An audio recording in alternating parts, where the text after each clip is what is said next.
Bismillahirrahmanirrahim. Assalamu alaikum. I welcome all my students of second year MBBS BDS to today's lecture, which is the third one related to endocrinology. And today we are going to learn about the signaling. Now, what is this cell signaling process? How this all mechanism going on? How this all functioning goes on? We are going to study them in detail. Now, intracellular signaling after hormone receptor activation. Now, first thing is the hormone, and the hormone affects the target tissues. The target tissues are those tissues which have the specific receptors for that particular hormone. And what happens is that there is formation of hormone receptor complex first of all, and this alters the function of the receptor itself, and the activated receptor initiates the hormonal effects.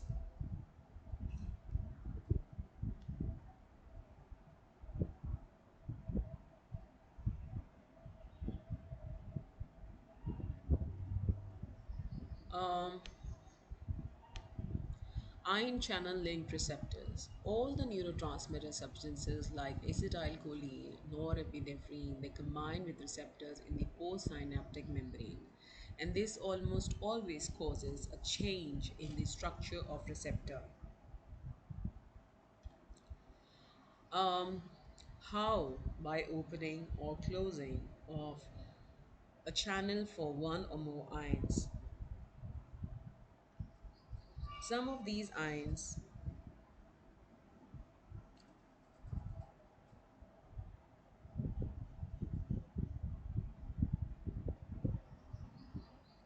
Now, some of these ions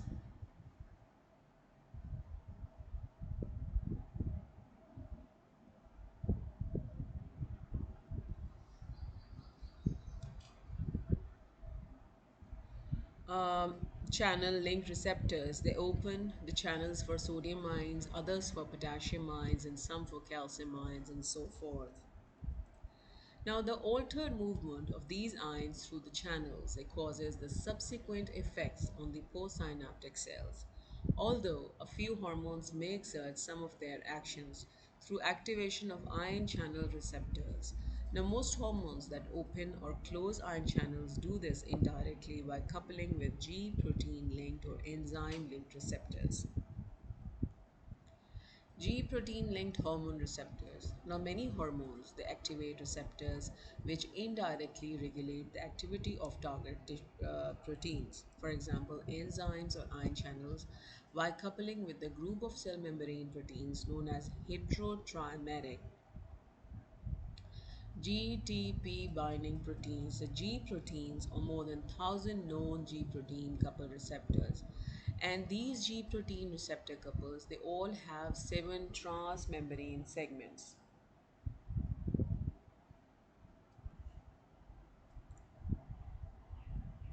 that loop in and out of the cell membrane. Some parts of the receptor that protrude into the cell's cytoplasm, especially the cytoplasmic tail of the receptor, they are coupled to G proteins that include 3 trimeric parts, the alpha, beta, and gamma subunits. When the ligand hormone binds to the extracellular part of the receptor,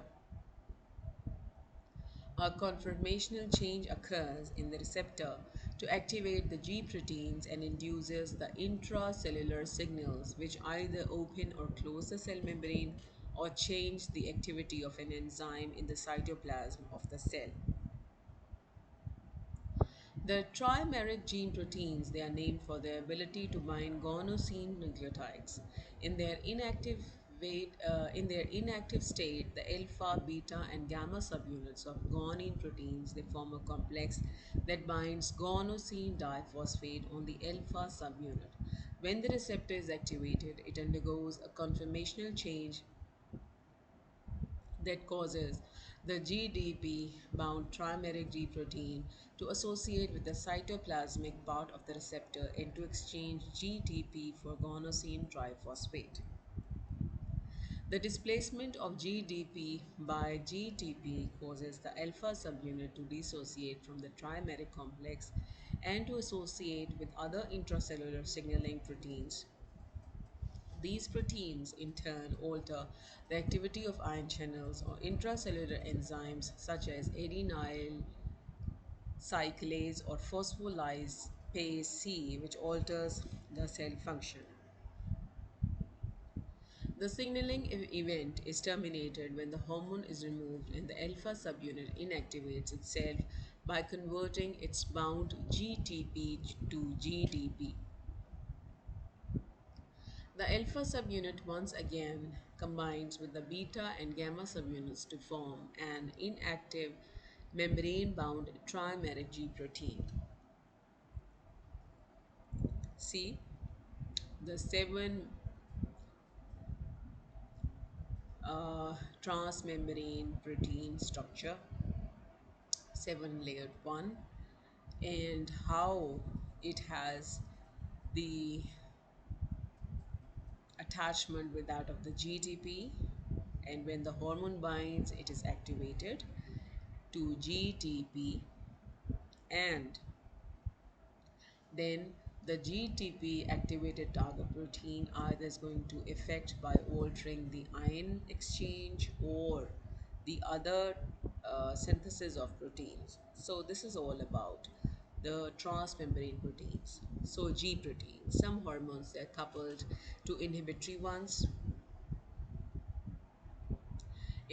G proteins, whereas the others are coupled to stimulatory G proteins, denoted as GS proteins, depending on the coupling of a hormone receptor to an inhibitory or stimulatory G protein. A hormone can either increase or decrease the activity of intracellular enzymes.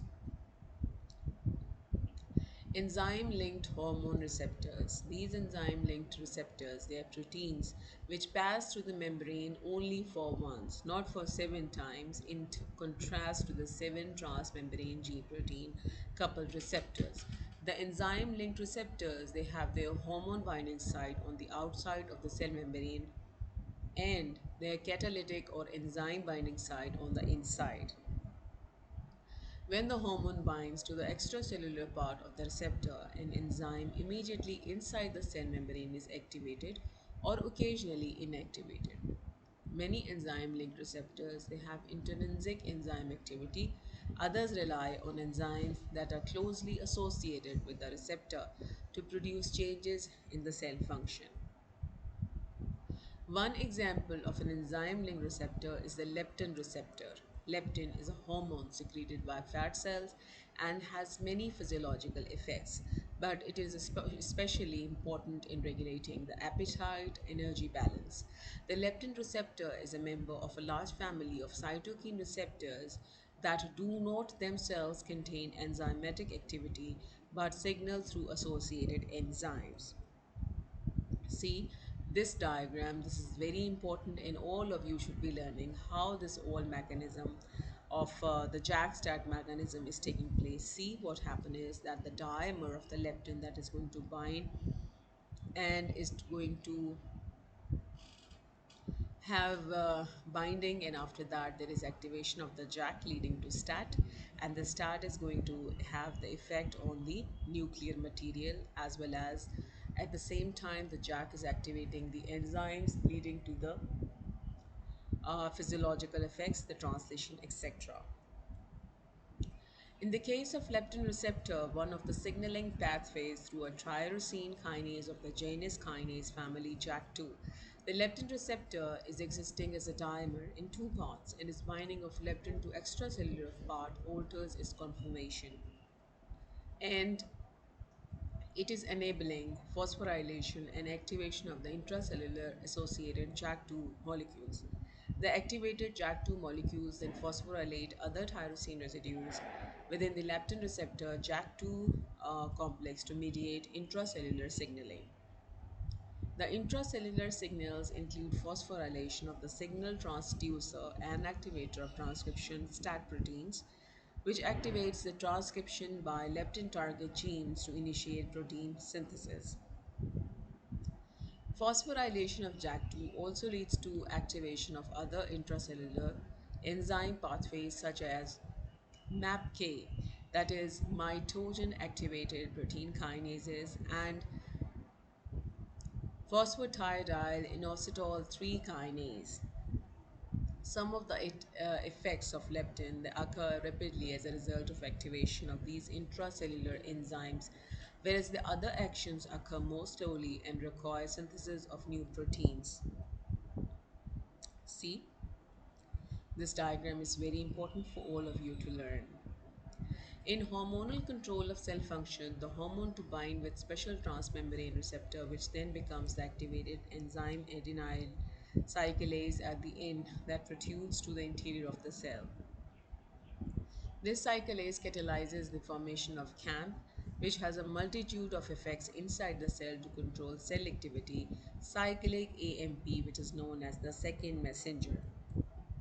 For a few peptide hormones such as atrial natriuretic peptide AMP, cyclic guanosine monophosphate, which is only slightly different from cyclic AMP, serves in a similar manner as a second messenger. So, in the this is all about the today's lecture, and inshallah tomorrow we'll learn about the intracellular hormone receptors and activation of the genes. How this whole process goes on. Till then, stay tuned, stay blessed, and Allah Hafiz.